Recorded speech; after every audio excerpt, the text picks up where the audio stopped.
excited to have so many of our students from around the state. Certainly, as we're introducing this legislation, we are really glad to have you, not just in the room, but around the Capitol today and bringing some energy that is much needed on a very rainy, dreary day. I also want to thank President Hester, Senator Davis, and Representatives Underwood and Puryear for leading the pieces of legislation that we are announcing today. I also want to give a big thank you to our Secretary of Agriculture, Wes Ward, and DFNA Secretary Jim Hudson, who have played a big role in crafting both of these pieces of legislation. I'd also like to thank our other legislators and advocates in the room for taking time to be here and celebrate and help us get this legislation moved through. Today we are announcing two major pieces of legislation that will address the cost and availability of food here in the state of Arkansas. The Grocery Tax Relief Act to finally repeal our state grocery tax, and the Good Neighbor Act to expand liability protection for food bank donors. Arkansas has a lot of economic statistics to be proud of. We're #1 in economic growth at the end of last year, #1 for inbound movers, and #1 for the lowest cost of living. But that doesn't mean that we don't have Arkansans that are struggling. Under the Biden administration, prices rose more than 20%. And for everyday items, the increase was often a lot bigger than that. For too many families, the grocery bill went up while their paychecks stayed the same. And for those families at the bottom of the income ladder, that means missed meals and empty dinner tables. My administration has worked to help those families make ends meet. We just became the first state in the South to give free breakfast to every one of our students. And last year, I signed Arkansas up for the summer EBT program, which gives $120 to low-income families during the summer months to help kids who would normally eat lunch for free during the school year. We've partnered with groups like the Hunger Relief Alliance and served more than 250,000 kids just in a short amount of time. That amount, $120 over the summer, can be life-changing for Arkansas families. That's why this session we're getting rid of Arkansas's most regressive tax and giving a helping hand to Arkansans who need it the most. Thankfully, government isn't the only one giving a helping hand. I'm glad to say we live in one of the most generous states in America, and our food banks help so many families around our state make ends meet. I've visited and partnered with some of our largest food banks, and we want to remove barriers from people that are just trying to help one another. That's why we will pass the Good Neighbor Act and expand liability protections to food bank donors, including churches, restaurants, farmers, grocery stores, and wholesalers. And we will expand protections for the food banks themselves so they don't have to wade through red tape when they're simply trying to serve their fellow neighbors. These bills are the definition of common sense conservatism, giving Arkansans a hand up, not a handout, to help break the cycles of poverty and dependency. Again, I appreciate the legislators who are championing these bills for their hard work to support Arkansas families. I'll now invite them up to speak a little bit about the legislation, and then we'll come back to take some questions. Thank you again for being here, and thank you for helping us take care of every single Arkansan all across the state. Thank you all. And Representative Underwood, I'll turn it over to you.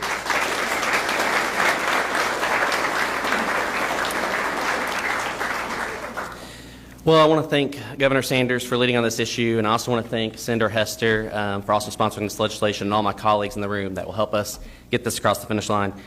I'm honored to stand with Governor Sanders today to finally eliminate the state grocery tax in Arkansas. For the past several years, Arkansans have suffered from historic inflation and rising costs, especially on food and groceries. And little matters more to parents than providing for their families and putting food on the table. And that's why the Republican majority has focused on lowering income tax, keeping more money in Arkansans' wallets, and making sure their dollar goes as far as possible. And while we're blessed to live in a state with a low cost of living, I recently read a study that Arkansas ranks 3rd in the percentage of income spent on groceries. We hear from our constituents every day that they spend more at the store, but they're getting less. Now, this bill may not be a silver bullet. It may not solve all the problems, but what it does say is that we hear you, we understand the challenges that you're facing, and we're here to address the issues. Governor Sanders and this legislature have cut income taxes. They provided relief for property taxes. And now Arkansans will pay less for groceries too. And we're committed to lowering the tax burden for people of Arkansas. Thank you so much. Thank you, Governor. And Representative Perrier is up next. All right, thank you, guys. We have some great organizations across this state that are working hard to address food insecurities. The Good Neighbor Act encourages more donors to participate by addressing liability barriers. Anything we can do to encourage good faith donors is a win, and I appreciate Governor Sarris for her support in making this a priority. Thank you.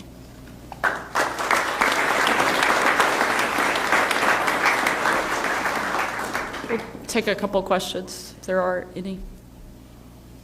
How is this being done through legislation instead of through the constitutional amendment? I don't know if any of the sponsors are going to, when it comes to the continuing grocery. Sure, happy to let them jump in. I think anytime we have an opportunity to provide relief for Arkansas families while we're in the midst of a session, we should do it. It's the reason we've worked so closely with legislators over the last 2 years, not only on this, but in particular on cutting the state income tax 3 different times. We want to continue to look for ways, if we can, to pass that savings back onto the taxpayer, and this is one of those opportunities. I don't know if anybody has anything they want to add. No. Could you say a little more on the Good Neighbor Acts and maybe what prompted this? Have there been concerns about liabilities that have been brought to the state? Again, we want to remove barriers. It shouldn't be a complicated thing to try to help people out. We've seen instances over the last several years in food banks not being able to accept certain products and things from restaurants and others, and so we just want to remove those barriers and make that opportunity easier.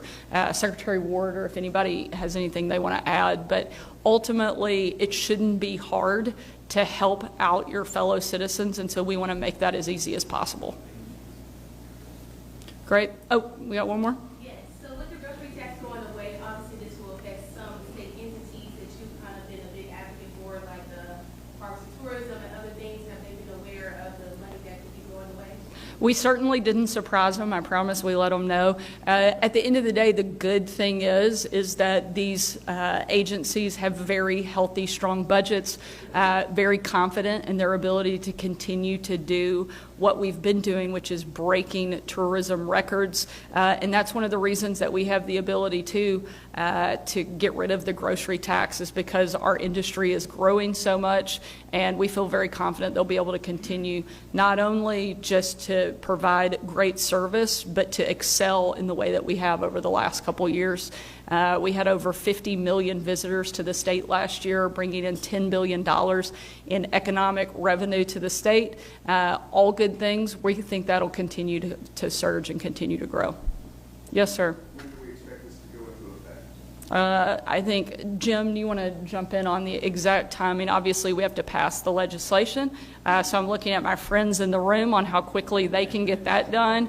I'll sign it as soon as it comes to my desk, but in terms of the specific timing, I'll let Jim jump in on that. Yes, ma'am. It'll be effective January 1st, 2026. Anytime you're changing the rate of taxation or what is taxed, our merchants need to be able to reprogram their systems, and so we want to give them plenty of advance notice on that. So January 1st, 2026. Thank you all so much. Thanks for being here today.